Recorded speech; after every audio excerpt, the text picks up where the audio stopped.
دو انسانوں کو سب سے خوفناک عذاب ہونے والا ہے، دو انسانوں کو، ایک سود کھانے والا، ایک قتل کرنے والا، ایک سود کھانے والا، ایک ناحق قتل کرنے والا۔ یہ ہمارے نبی کی امت ہیں، کسی نے بتایا، کسی نے محنت نہیں کی۔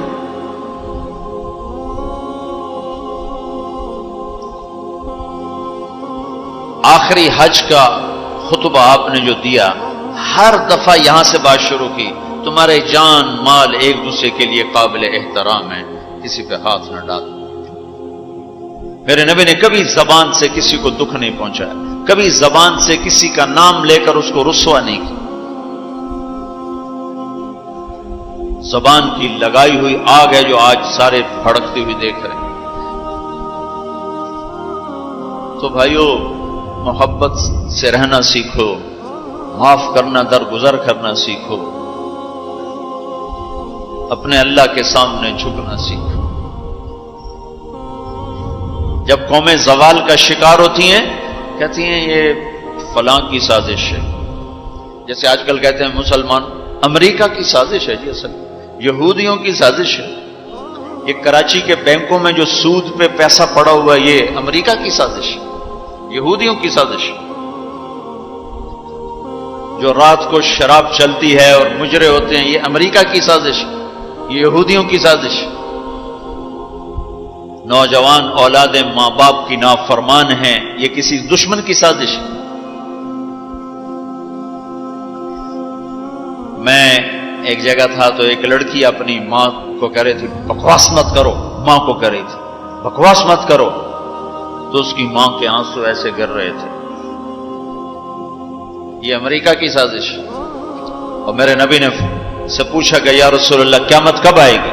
آپ نے فرمایا اللہ کو پتہ ہے کب آئے گی۔ کا کوئی نشانی کہ جب ماؤں کو ذلیل کیا جائے گا تو قیامت آ جائے گی۔ ہمارے زوال کے اسباب باہر سے نہیں ہیں، ہمارے اندر سے ہیں۔ کتنی بڑی لعنت ہے جھوٹ۔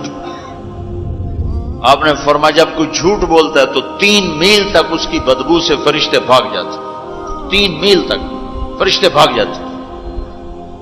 تو پھر پاکستان کا کون سا بازار ہے جس میں کوئی رحمت کا فرشتہ آئے گا؟ کہ ہر دکاندار جھوٹ بول رہا ہے، ہر بڑا چھوٹا تاجر جھوٹ بول رہا ہے، ہر سیاستدان جھوٹ بول رہا ہے۔ ہر سے مراد ہے 100 میں 99 نہیں، 1 لاکھ میں 99,999، کوئی 1 لاکھ میں شاید ایک کوئی سچا مل جائے۔ اور جس قوم میں جھوٹ اور ظلم اور خیانت پھیل جائے وہ قوم تباہ ہو جاتی۔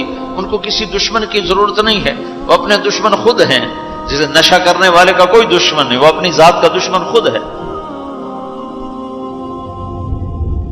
تو ہم اوروں کو الزام نہ دیں کہ یہودیوں نے سازش کر دی اور عیسائیوں نے کر دی اور امریکہ نے کر دی۔ ہم نے کچھ اسپین سے آخری ملک تھا یورپ کے سفر میں، اسپین، تو قدم قدم پہ میں رویا، قدم قدم پہ میں رویا کہ کس طرح مسلمان آپس کی لڑائی میں ختم ہو کے رہ گئے۔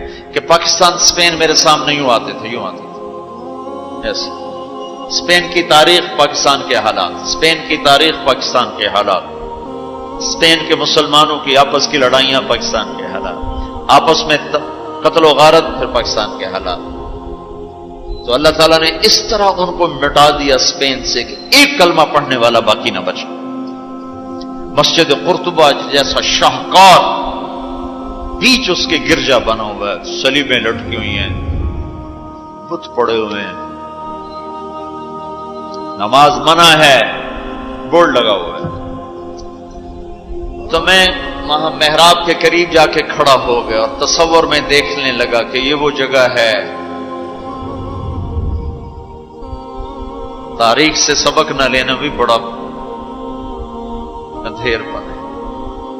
یہ وہ جگہ ہے جہاں یحییٰ بن یحییٰ اندلسی کے درس ہوتے تھے، علامہ قرطبی کی تفسیر چلتی تھی، ابن عربی کے تصوف کے نکات کھولے جاتے تھے، ابن حزم کے فقہی مقالات سنائے جاتے تھے، بقی ابن مخلد جیسی شخصیات یہاں بیٹھ کے قال اللہ قال رسول کہتے۔ ننگی عورتیں پھر رہی ہیں نکریں پہنی ہوئی، وہ تو ایک ان کے لیے تفریح کی جگہ بنی. میں تو آنکھوں سے بھی رو رہا تھا اور دل سے بھی رو رہا تھا، اور زیادہ رونا اس پہ آ رہا تھا کہ اپنا ملک دیکھ رہا تھا کہ آج میرے ملک کے لوگوں کو ہوش نہیں ہے وہ کیا کرنے. دین پہ نفرت، فرقہ واریت کی نفرت، سیاست کی نفرت، قوم کی نفرت، صوبوں کی نفرت، شہروں کی نفرت، زبان کی نفرت. کون کون سا زخم ہے جو اس جسم پہ نہیں لگا ہوا؟ اب کون کون سے زہریلے تیر ہیں جو اس پر نہیں چلائے گے؟ میں ایسے ہی کھڑا دیکھتا، پھر میں محراب کے پاس جا کے کھڑا ہو گیا. تو 700 سال پرانی قرآن کی آیات اب بھی اسی طرح لکھی ہوئی ہے. تو میں نے کہا یا اللہ، میں یہ نماز تو کوئی نہیں ہوگی، کسی کے نزدیک بھی ایسی نماز نہیں ہے، پر تو جانتا ہے کہ میں چاہتا ہوں میں اس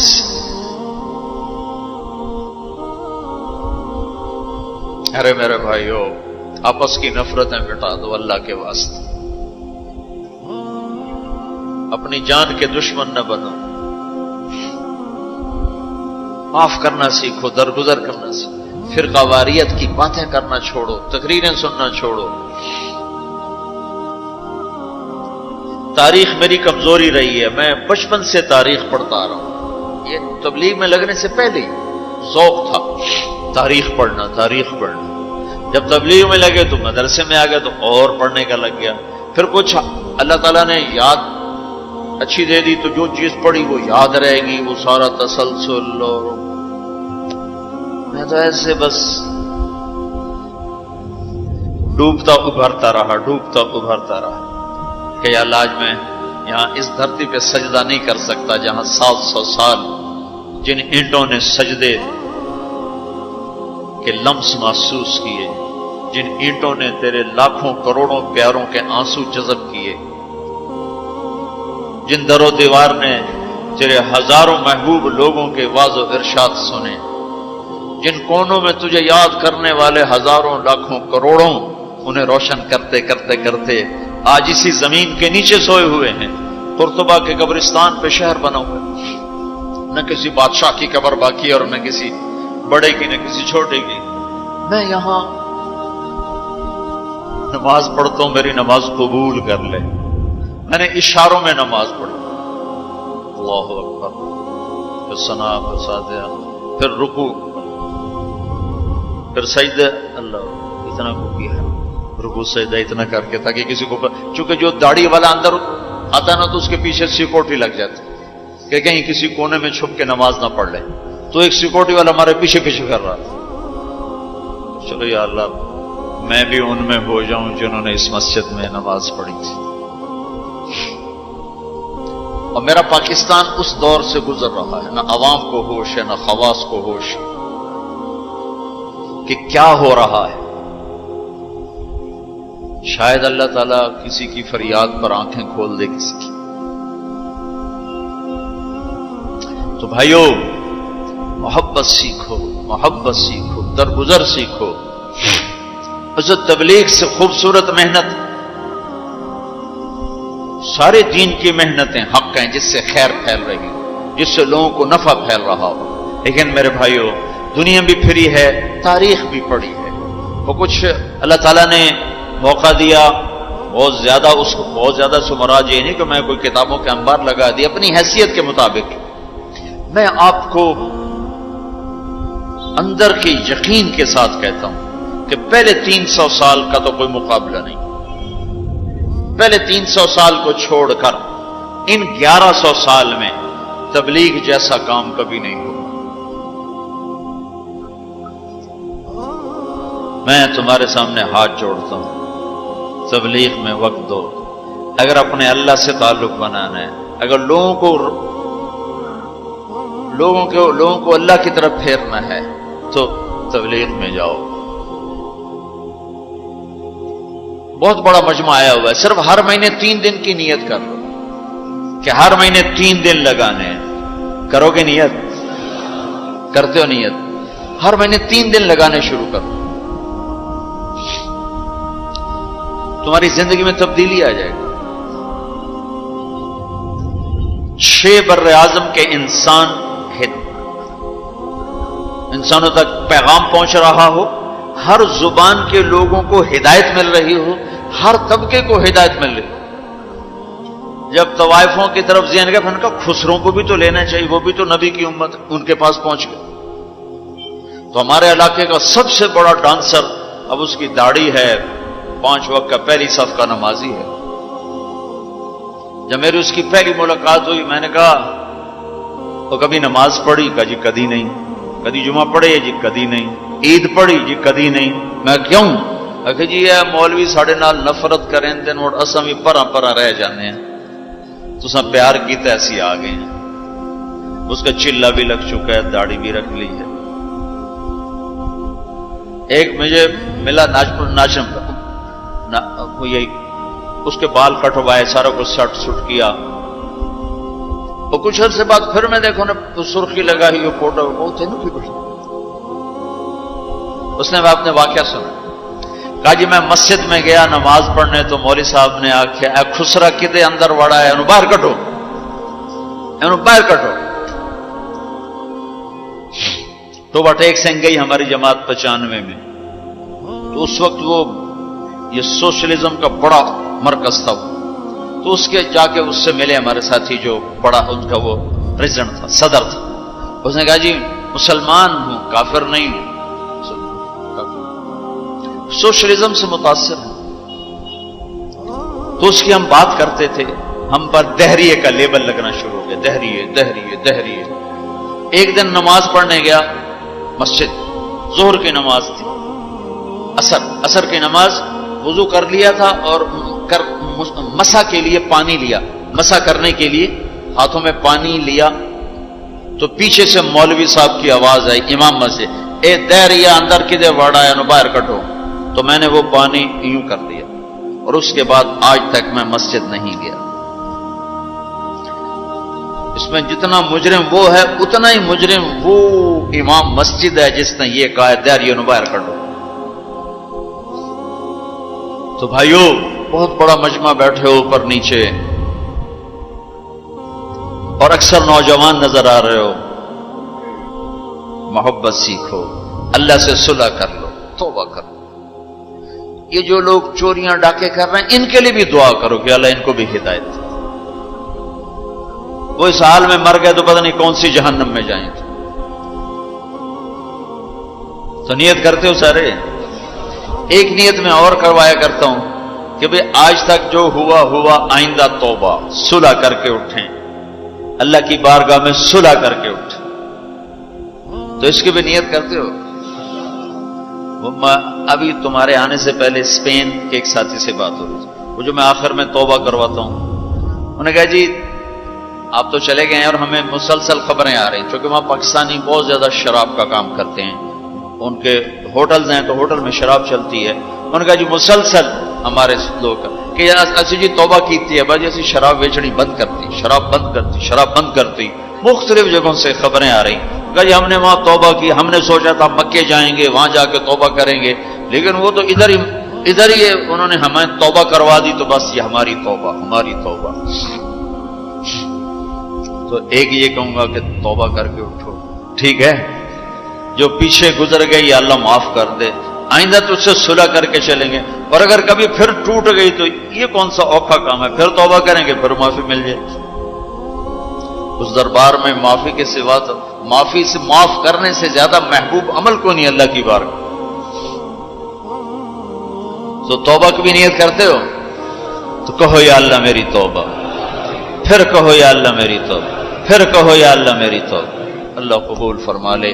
اب حج والوں سے کوئی موقع ملا تو کر لوں گا، ورنہ وہیں مکے چل کے بات کریں گے. لیکن آپ بھائیو، ہو سکتا ہے اس وقت کی بات یہی ہو جو اللہ نے کہلوائی، ضرورت اسی کی ہو. میں آپ سے گزارش کرتا ہوں محبت سیکھو، معاف کرنا سیکھو، ماں باپ کے آگے چپ رہنا سیکھو، بیوی کی کمی بیشی برداشت کرنا سیکھو، حتیٰ کہ اولاد کی کمی بیشی پر بھی ایک دم سیخ پانا ہو جاؤ، ہاتھ نہ اٹھاؤ، صبر کرو، حوصلے سے کام لو اور ان کو پیار محبت سے سمجھاؤ. سہیل احمد مشہور اداکار ہے، 96 میں ہم نے اداکاروں میں بھی کام کیا تھا، تو اس وقت ہم ایک مرید کے ہماری جماعت تھی جو ہمارے ساتھ تھا، گجا مالک، مجھ سے کہنے لگا مولانا میرا باپ DSP ریٹائر، زندگی پر 1 روپیہ حرام نہیں کھایا، 1 روپیہ رشوت نہیں، اب بے تکلفی ہو چکی ہے، تعلق بن چکا ہے، تو میں کہتے تو کڑے حرام کھاتے بڑھ گئے، میں نے آگے کہا تو کڑے حرام کھاتے بڑھ گئے، تو کیوں اس غلط کام میں چلا گیا؟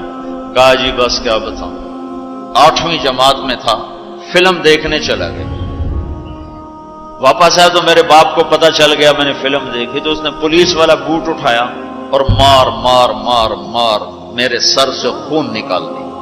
تو میں نے دل میں کہا تو نے مجھے فلم سے روکا ہے، میں تمہیں اداکار بن کے دکھاؤں۔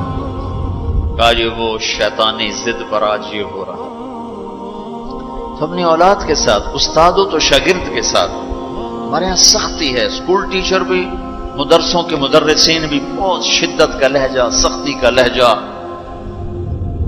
کان پکڑوانے، مارنا پیٹنا، یہ انسانی طریقہ نہیں ہے۔ پہلا جھوٹ ماں باپ سکھاتے ہیں، اولاد پہ سختی کرتے ہیں، وہ جھوٹ بولنا شروع کرتے ہیں۔ میرے والد صاحب نے نماز سختی سے پڑھانا شروع کی، جب میں گھر میں ہوتا تھا، تو اب اللہ گواہ ہے اپنے گناہوں کا ذکر نہیں کرنا چاہیے، لیکن صحابہ بھی کیا کرتے تھے، جاہلیت کے قصے سناتے تھے اللہ کے نبی کو، اپنے باپ کے ڈر سے بغیر وضو پہ جا کے نمازیں پڑھیں۔ ایسی شدت نہ ہو کہ زبان جھوٹ پیا۔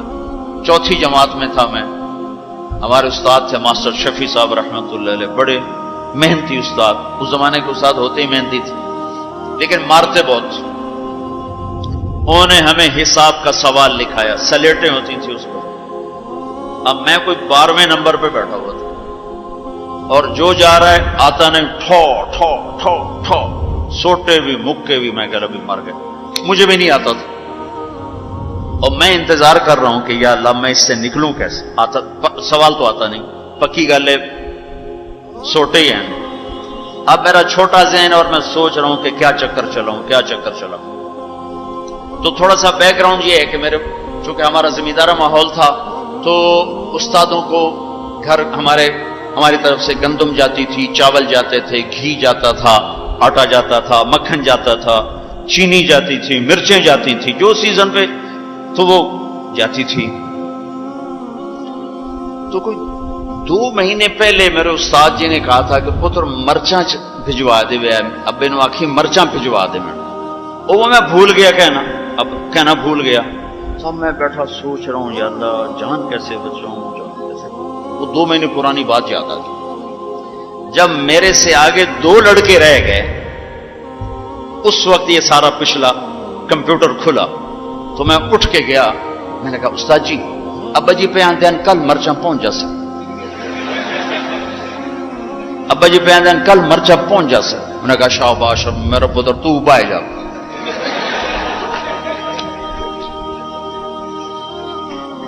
یہ جھوٹ کس نے بلوایا؟ استاد نے، اس کے ڈنڈے نے، اس کی سختی نے۔ ماں باپ سے بھی کہتا ہوں، مدرسے کے علماء سے کہتا ہوں، اسکول کے ٹیچروں سے کہتا ہوں، محبت سیکھو، محبت سکھاؤ۔ اولاد سے کہتا ہوں ماں باپ کی محبت سیکھو، ان کی شدت کو برداشت کرنا سیکھو۔ بھائی سے کہتا ہوں بھائی کی برداشت کر، آپ بیٹھے ہو عورتیں نہیں ہیں تو آپ سے کہتا ہوں بیوی کی برداشت کرو، ماں کی برداشت کرو، بہنوں کی برداشت، جو بھی کوئی بلندیوں کے راستے ہیں وہ برداشت میں چھپے ہوئے۔